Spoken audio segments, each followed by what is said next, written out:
A story of cosmic curiosity, courage and perseverance. The story of how Europe went south to explore the stars.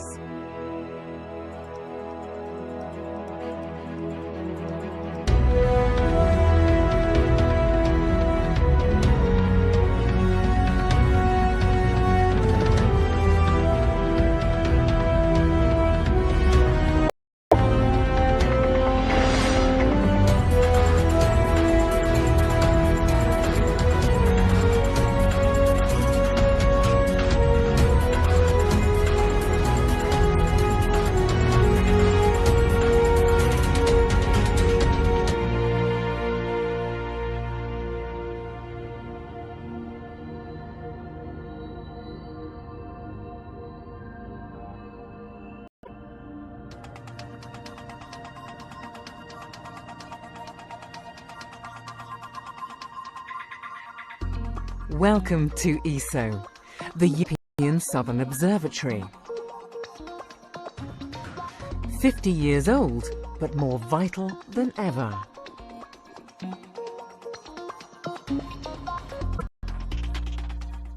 ESO is Europe's portal to the stars. Here, astronomers from 15 countries join forces to unravel the secrets of the universe. How? By building the largest telescopes on Earth, designing sensitive cameras and instruments, scrutinizing the heavens. Their work has looked at objects near and far, from comets traversing the solar system to distant galaxies at the very edge of space and time, giving us fresh insights and an unprecedented view of the universe.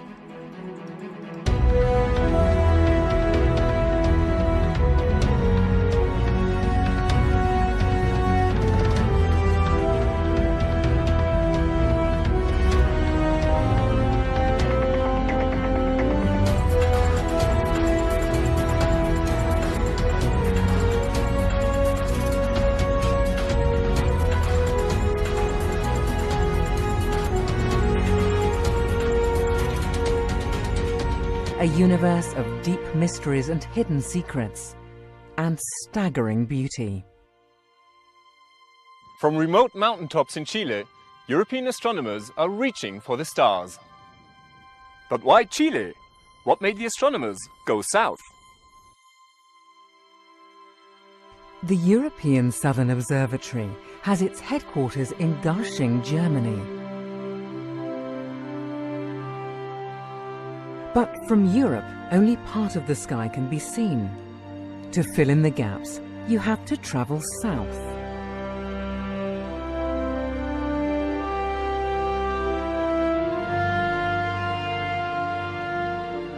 For many centuries, maps of the southern sky showed extensive blank areas, the terra incognita of the heavens. 1595. For the first time, Dutch traders set sail to the East Indies.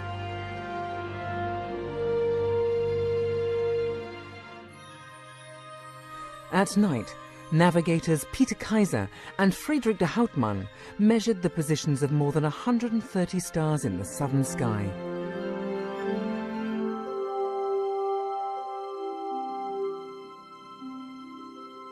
Soon, celestial globes and maps showed 12 new constellations, none of which had ever been seen before by any European. The British were the first to construct a permanent astronomical outpost in the southern hemisphere. The Royal Observatory at the Cape of Good Hope was founded in 1820. Not much later, John Herschel built his own private observatory close to South Africa's famous Table Mountain. What a view!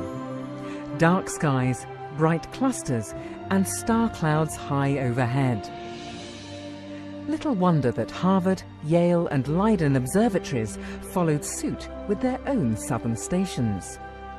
But the exploration of the southern sky still took lots of courage, passion, and perseverance.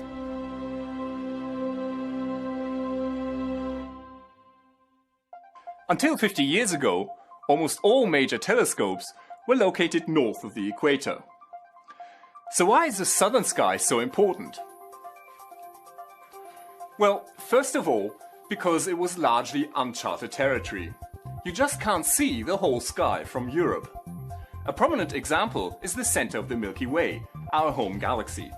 It can hardly be seen from the northern hemisphere, but from the south it passes high overhead. And then there are the Magellanic Clouds, two small companion galaxies to the Milky Way. Invisible from the north, but very conspicuous if you're south of the equator.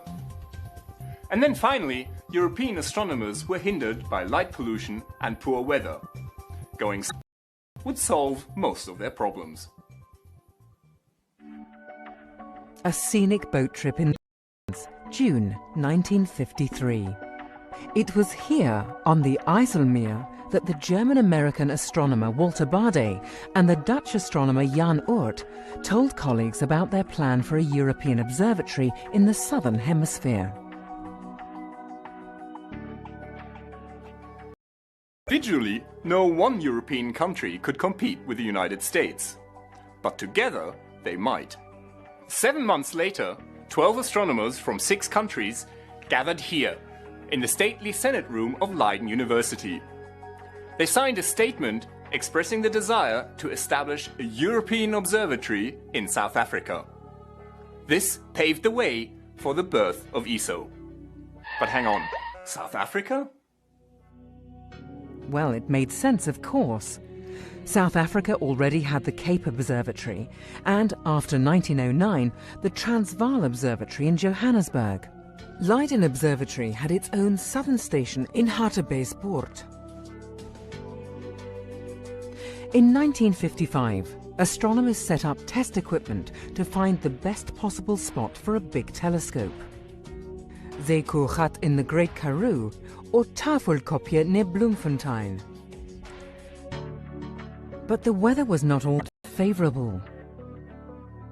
Around 1960, the focus shifted to the rugged landscape of northern Chile. American astronomers were also planning their own Southern Hemisphere observatory here. Harsh horseback conditions revealed much better conditions than in South Africa. In 1963, the die was cast. Chile it would be. 6 months later, Cerro La Silla was picked as the future site of the European Southern Observatory. ESO was no longer a distant dream. In the end, 5 European countries signed the ESO Convention